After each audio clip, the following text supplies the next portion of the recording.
করে অভ্যাসের মাধ্যমে আমাদের তাদের সেরাটা উপহার দিয়েছে।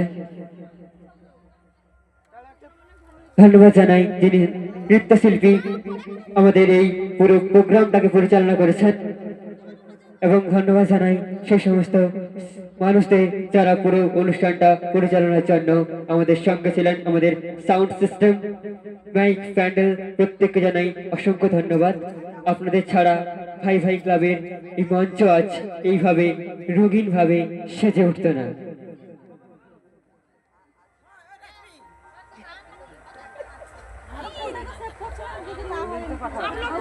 আমরা কাল বাগদেবীর আরাধনা করেছি। কাল ছিল সরস্বতী পুজো।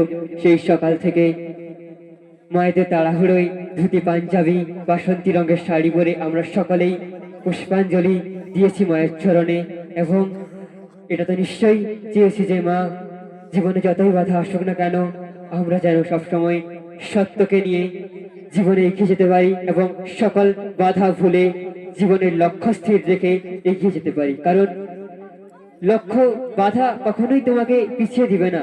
স্বামী বিবেকানন্দের একটি